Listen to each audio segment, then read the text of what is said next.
methods as well.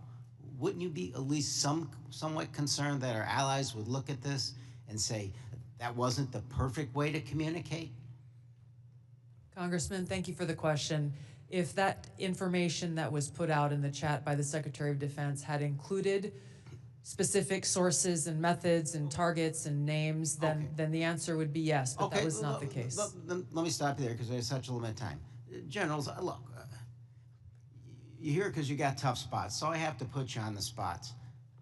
You're passing information like this just within your agency, and you know that it's going to include we are go for mission launch, Houthis,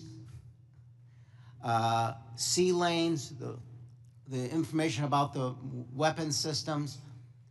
That gets to the Houthi military commanders.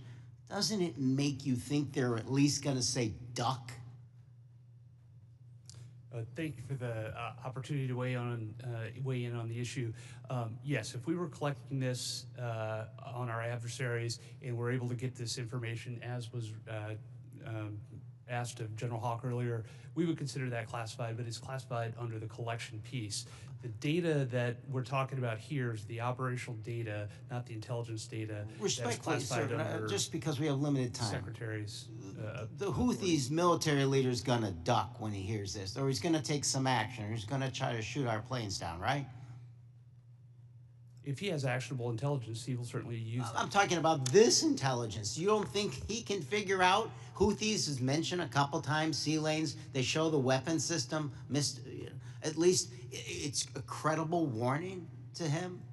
I would offer the Houthis' defensive position has been constant since the 15th of March. All right. General, I'll just take a whack at it. You're the Houthis' military leader. You get this information passed on to you. It doesn't make you at least take warning? I would, Congressman, I think from the Houthis' perspective, they do have air defense equipment, and they would be able to detect aircraft being able when they're entered into the Red Sea, and certainly when we have our intelligence aircraft operating over top of their country, they'd be able to detect that activity. But being forewarned is extraordinarily important. I'll take another stab at it. If just language like this in a different context, okay? But just within your department, sir, your people are passing this information. Do you advise that maybe they don't use Signal on this? Are there other forms? Obviously, they're going to be more secure. What I would offer is the data that we would be passing would be the full target packages and the full set of operational information. Okay, but even if it was just this, do you really want to give possibilities that they could be breached, hacked, and they would get this information? Wouldn't you, even with just this, sir, respectfully, wouldn't you want to use a more secure means of communicating? I think what I would offer are two things, and hopefully they're helpful to you. One of them would be, in addition to that full package that we would talk about, when the Secretary extracted individual details from that and provided those on Signal, whether individually or in aggregate, that is his decision of what is classified and what is not from an operational aspect. And that's probably the most important relevant piece to there, and I would echo what we've said before.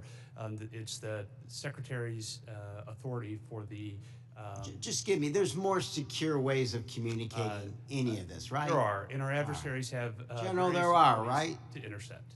There's much more secure means that you use, even if you don't think that this is, or you don't want to stick your head out on it. What I would say is the full packages were transmitted within classified, within traditional classified. But this could have been transmitted in a classified way as well. Thank you. Gentleman's time's expired. The gentleman from Arkansas, the distinguished chair of the Financial Services Committee, Mr. Hill, is recognized. Thank you, Mr. Chairman. And let me say, Director Gabbard and Director Radcliffe, it's so great to have you back in the Longworth House Office building.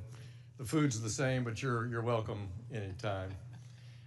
Director Radcliffe, you know, we've served for 10 years together. I'm certainly aware of your extraordinary service at the DNI and here in Congress. And I just have a couple of follow-up questions on this topic of the Signal chat. Were there any war plans distributed in that Signal chat?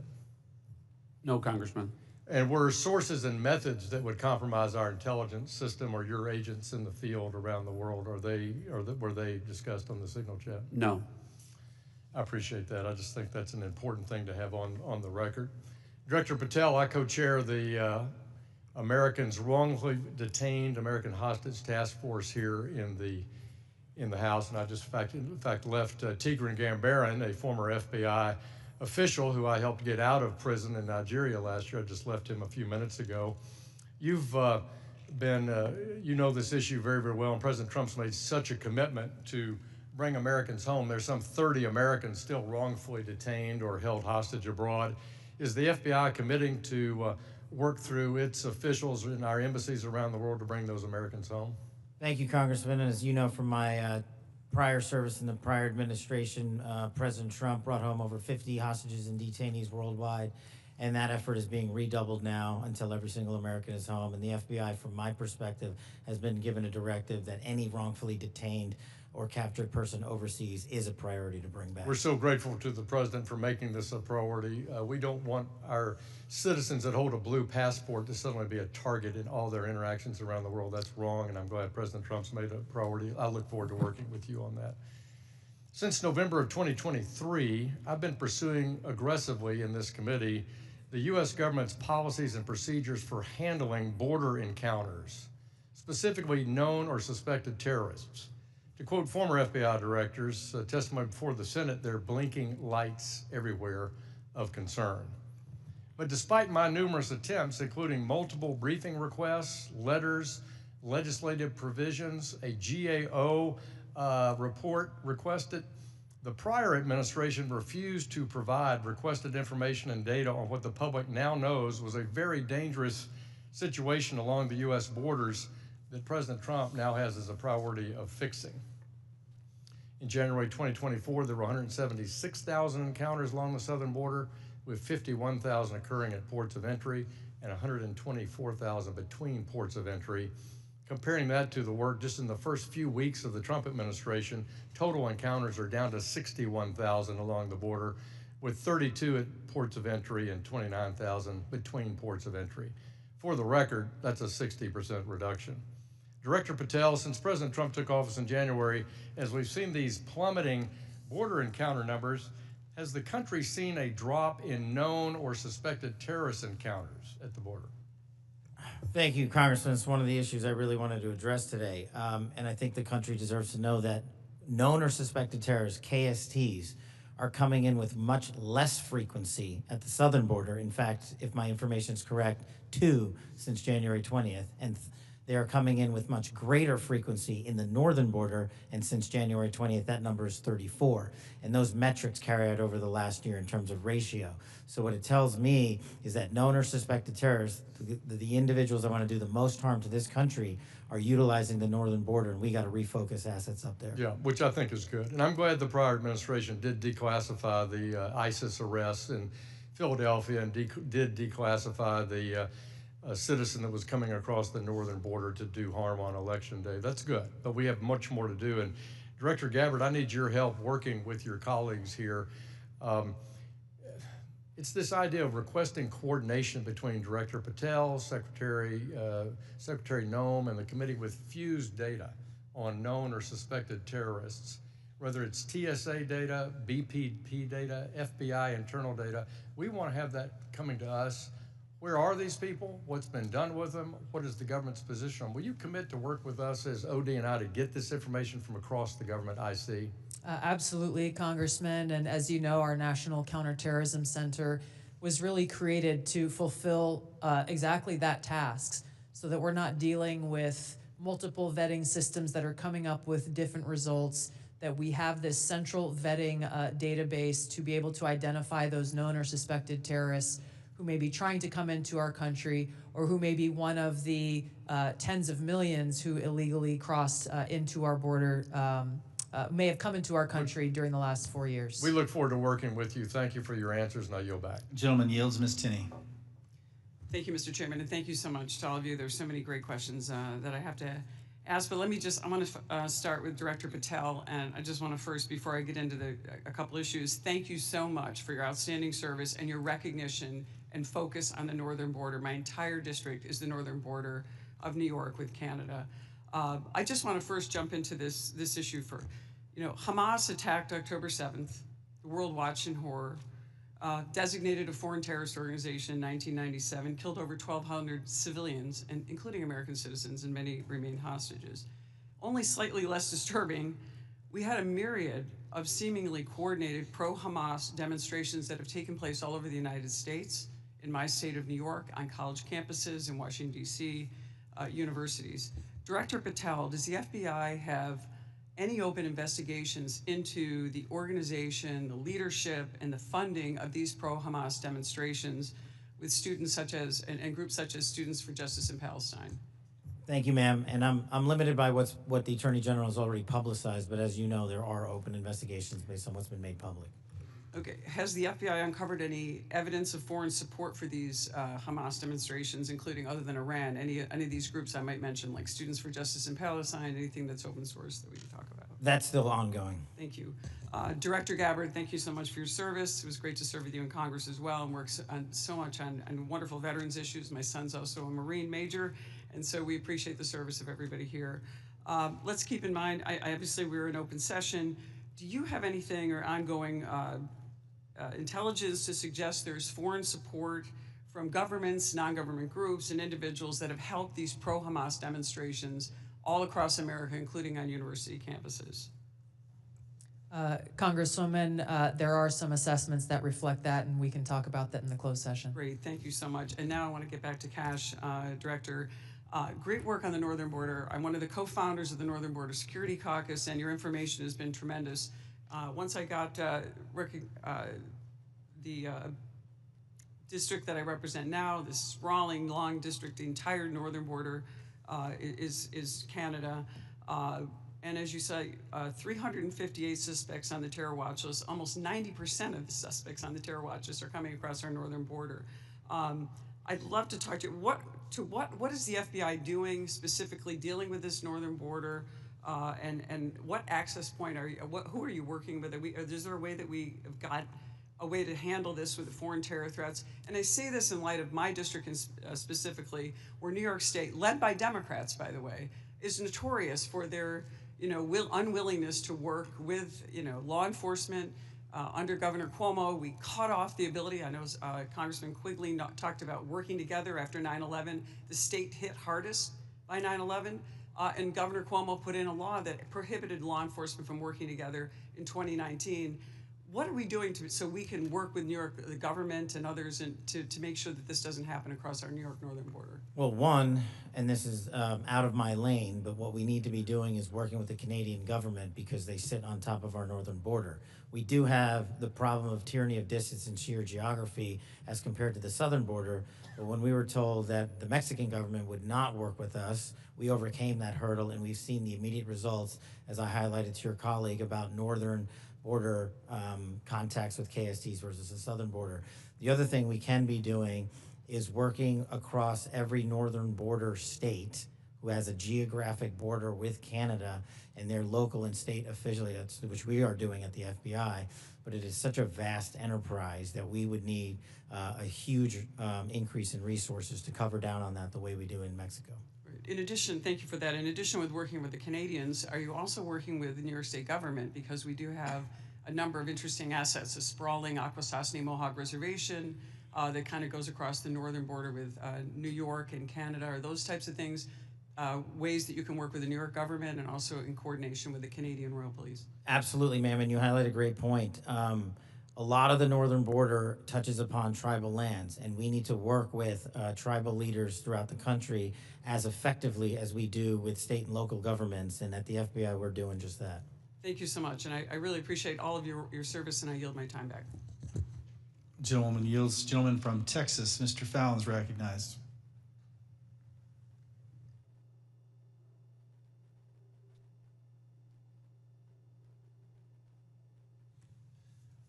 Thank you, Mr. Chairman. I appreciate it. Director Patel, many of us had grown, increasingly alarmed at the sheer number of foreign nationals we're seeing caught spying on our critical infrastructure or, near sensitive sites. in the country. You know, one example is a Chinese national who's flying a drone, allegedly flying a drone over Vandenberg and taking pictures of the base. He was arrested in the San Francisco airport not that long after. Director Patel, would you agree that the two most dangerous nation states to our homeland and our interests are China and Russia? Yes, Congressman. So it would stand to reason that we should pay particular attention when foreign nationals from these two countries, who we've already established are the greatest threats to our country now and in the future, when they try to sneak into our country illegally. Absolutely, sir. Can you speak on the illegal migration we see from Russia and China and the differences that we saw from the first Trump administration to the Biden administration? Well, the problem you have when you have an effective resolution to that set of issues is that the enemy adapts. And what they've done is utilize, as we were just discussing with your colleague, the northern border to shift their resources and affiliations to pour in known or suspected terrorists through the northern border. They haven't stopped through the southern border. They just know that we are setting up a pretty monumental effort down there to stop any known or suspected terrorists from entering the country.